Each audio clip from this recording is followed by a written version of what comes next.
आप देख रहे हैं STV लद्दाख, आवाज घर घर की। रहमान, जिससे कि आप जानते हैं पूरी लद्दाख अपने मांग को लेकर,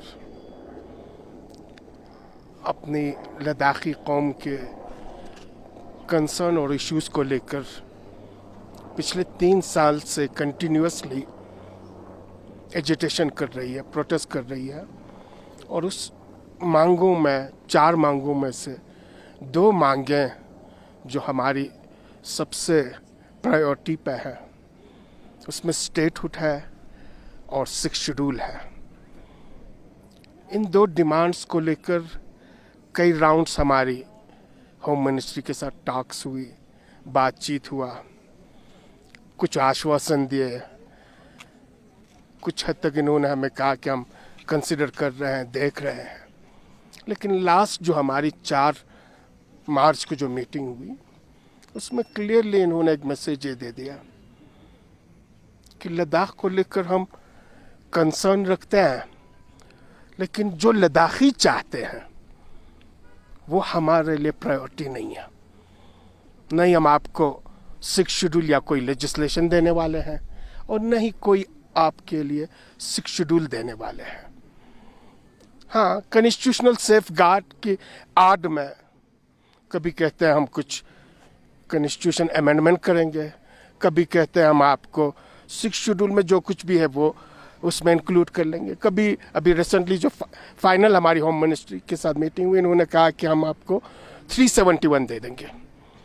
चाहे आपको कोई भी अमेंडमेंट कर ले, चाहे आपको 371 दे दे, इन सारे कॉन्स्टिट्यूशनल सेफ गार्ड्स में और अमेंडमेंट में हमारी जो आशंकाएं हैं, हमारी जो प्रायोरिटीज़ हैं, उसका कहीं पे भी कोई सेफ्टी एंड सिक्योरिटी नहीं है। और हमने क्लियरली इन्हें बता दिया हम किस लिए 6 शेड्यूल चाहते हैं। और 6 शेड्यूल जो आपके कॉन्स्टिट्यूशन में लाई गई है, वो ट्राइबल एरिया के लैंड की प्रोटेक्शन के लिए, जॉब की प्रोटेक्शंस के लिए, कल्चर, लैंग्वेज, आइडेंटिटी की प्रोटेक्शंस के लिए।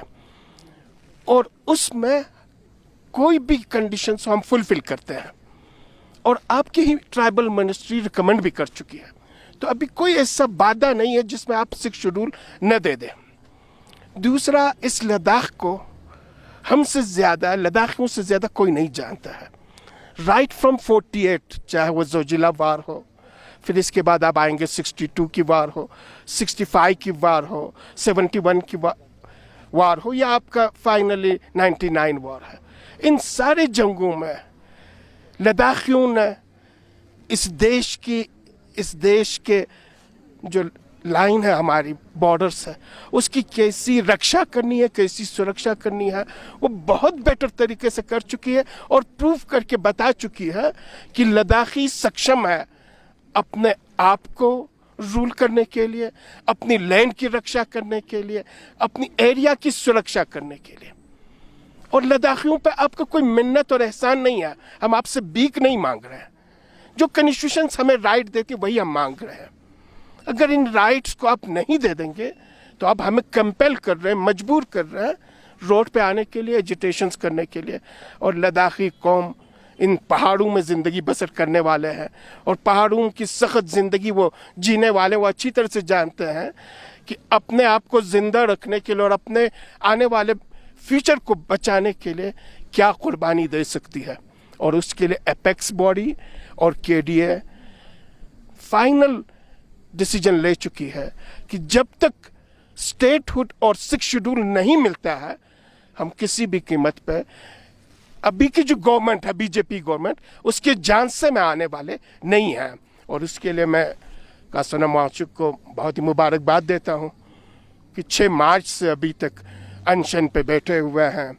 और साथ ही साथ लेह के पूरी कौम को मैं मुबारकबाद देता हूँ कि इन्होंने पूरी तरह से उनको सपोर्ट की, चाहे उसमें बुजुर्ग हों या जवान हों, हर किस्म के जितने भी रंग और नस्ल मजहब के मानने वाले हैं, सबों ने इन्हें सपोर्ट की। ये इसलिए नहीं कि सोनम वांगचुक को सपोर्ट कर रहे हैं, वो अपने आप को सपोर्ट कर रहे हैं, लद्दाख को सपोर्ट कर रहे हैं, लद्दाख के भविष्य को सपोर्ट कर रहे हैं। और ये हम सबों की दायित्व है। अभी हमारे केडीए की भी बहुत सारे लीडरशिप बाहर हैं। आज ही मैं चंडीगढ़ से आया हूँ, क्योंकि हम जम्मू दिल्ली के मीटिंग में थे, चंडीगढ़ से मैं आया हूँ, इसलिए मैंने अपनी जिम्मेदारी समझा सबसे पहले यहाँ पे आके जो हमारे जितने भी यहाँ पे अनशन पे बैठे हुए उन सबों को मुबारकबाद दे दूँ, उन्हें ये बता दूँ कि आप अपने को अकेला न समझें। पूरी करगिल की कौम आपके साथ खड़ी है। करगिल के बुजुर्ग, करगिल के जवान, करगिल की औरतें, करगिल की महिलाएं सभी आपके साथ खड़ी हैं। और यहाँ से हमारे जाने के बाद हमारी वर्चुअल मीटिंग एपेक्स बॉडी के साथ जो कोर कमेटी हमारी है वो मीटिंग हो चुकी है। तो बहुत जल्दी हम 1-to-1 फिजिकल मीटिंग शायद हमारी करगिल में हो। हमारे यहाँ से एपेक्स बॉडी के मेंबर्स आएंगे और आने वाले समय के लिए किस तरह के रोड मैप हमें बनानी है और इस अनशन को, इस प्रोटेस्ट को, इस एजिटेशन को किस तरीके से आगे लेके जाना है, उन सारे चीज़ों के लिए हमने प्रोग्राम करनी है। लद्दाख की जब हम बात करते हैं तो लेह कारगिल और जिस तरह की यूनिटी को अभी देखा जा रहा है वो सभी पसंद भी कर रहे हैं और लोगों को कहीं ना कहीं उस चीज़ पे मोटिवेशन भी हो रहा है। तो सवाल तो ये भी उठता है सर, इतना टाइम कारगिल को क्यों लग रहा है जब लेह के सभी वासी यहाँ पे आके हंगर स्ट्राइक कर रहे हैं? तो वही जब पीसफुल प्रोटेस्ट हुआ, लद्दाख लेह में जो है बंद बुलाया गया था और कारगिल में कोई वहाँ पे रिएक्शंस नहीं देखे गए, तो इससे काफ़ी मायूस भी लग रहे हैं लोग आज। तो आप उस पर क्या कहेंगे? मैं आपको एक चीज़ क्लियर कर दूं, ये प्रोटेस्ट, ये डिमांड्स एकदम से रश में आके हमें सारी चीज़ें करके हल होने वाली, सॉल्व होने वाली चीज़ें नहीं हैं। आप 6 से 3 फरवरी का आप कॉल दे देंगे, लेह चलो का कॉल। उस लेह चलो का कॉल में भी हमारी एपेक्स बॉडी और हमारे केडीए की कोर कमेटी की मीटिंग है, लेकिन कोर कमेटी की मीटिंग के बगैर हमारी एपेक्स बॉडी का सनम माचू के साथ मिलकर इन्होंने लेह चलो का कॉल अनाउंस ही कर दी। और हमारे केडीए की सारी लीडरशिप आउट ऑफ स्टेशन थी, इसलिए हमने वर्चुअल मीटिंग करके ये बताने के लिए कि ये लेह चलो नहीं है, पूरी लद्दाख चलो है। इसलिए करगिल में पूरी तरह से हमने बंद कर दी उसी तारीख को। साथ ही साथ जब आपने यहाँ पे कॉल दे दी, दोबारा बंद कॉल की, उस बंद कॉल में भी हमारी दुर्जे साहब यहाँ पे बैठे हुए, हमारे एपेक्स बॉडी और एलबीए के फॉर्मर वाइस प्रेसिडेंट, उनके साथ हमारी बात हुई थी। हमने कहा था हम ज्वाइंटली करेंगे, लेकिन इन बिटवीन हमारे एपेक्स बॉडी के जो मेंबर्स थे, रिलीजियस ऑर्गेनाइजेशंस, ये पहले ही इन्होंने अनाउंस कर दिया कि कल हम कॉल दे देंगे।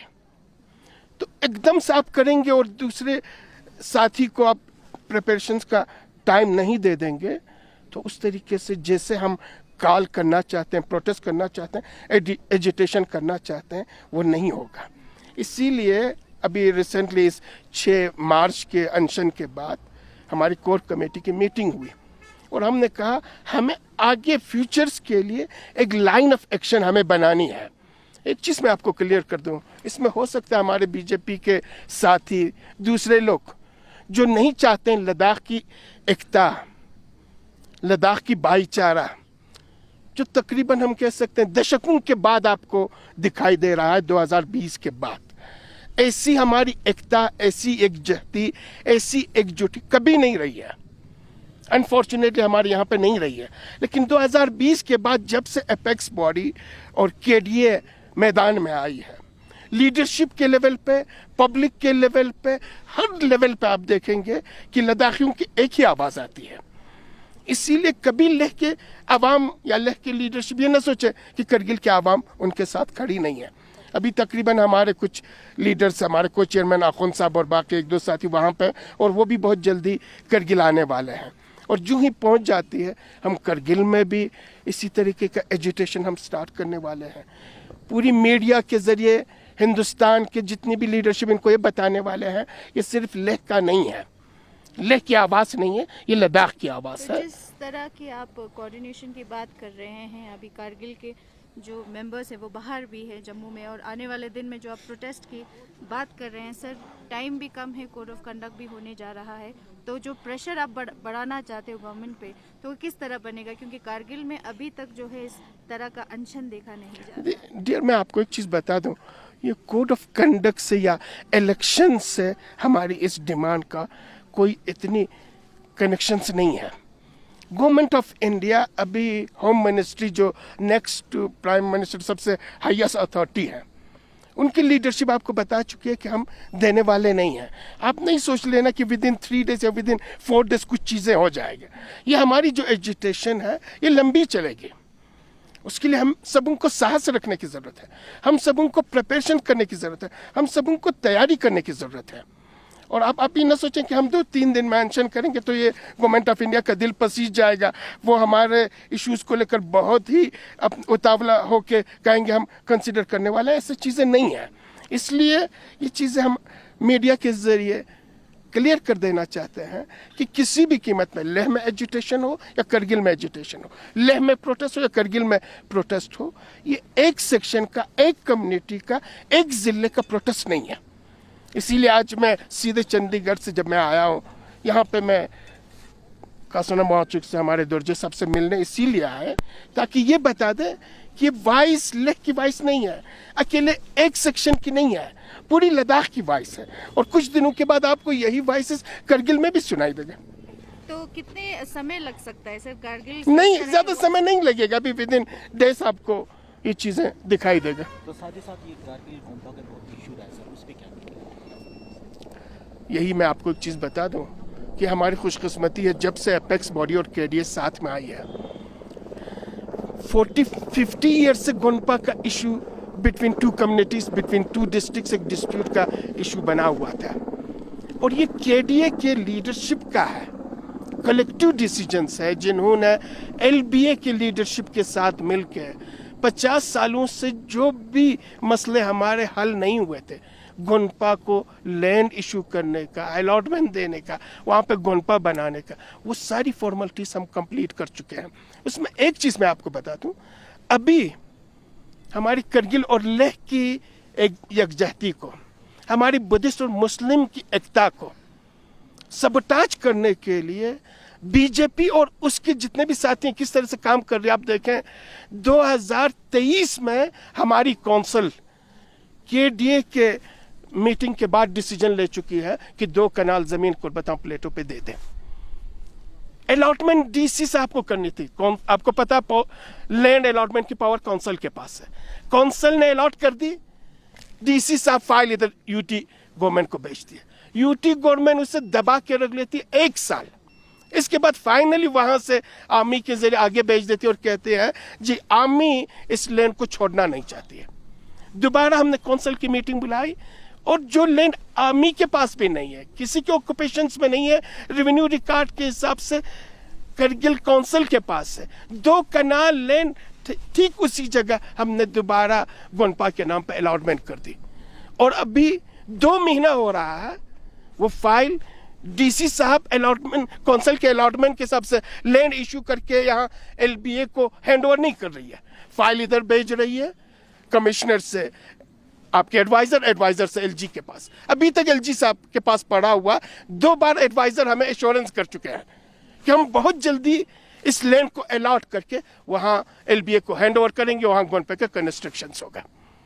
तो इसी से हमें समझ लेनी चाहिए, लद्दाखियों को ये समझ लेना चाहिए, यानी ये यूटी गवर्नमेंट नहीं चाहती है बुद्धिस्ट मुस्लिम एक हो, ये यूटी गवर्नमेंट नहीं चाहती है, बीजेपी गवर्नमेंट नहीं चाहती है लद्दाखी एक हो, अपने इश्यूज को हल करे, अपने इश्यूज को रिजॉल्व कर सके। इसलिए इन सारी चीज़ों के लिए हमें मैदान में आना पड़ेगा, सड़क पे आना पड़ेगा, एजुटेशन करना पड़ेगा। और जो आपकी लीडरशिप है, चाहे वो एपेक्स की लीडरशिप हो, चाहे वो केडीए की लीडरशिप हो, उस लीडरशिप पे आपको भरोसा रखना पड़ेगा, ट्रस्ट रखना पड़ेगा। ये जो लीडरशिप है आपकी क्रीम है, यानी लद्दाख के पास जितने भी लीडरशिप हो वो यही है।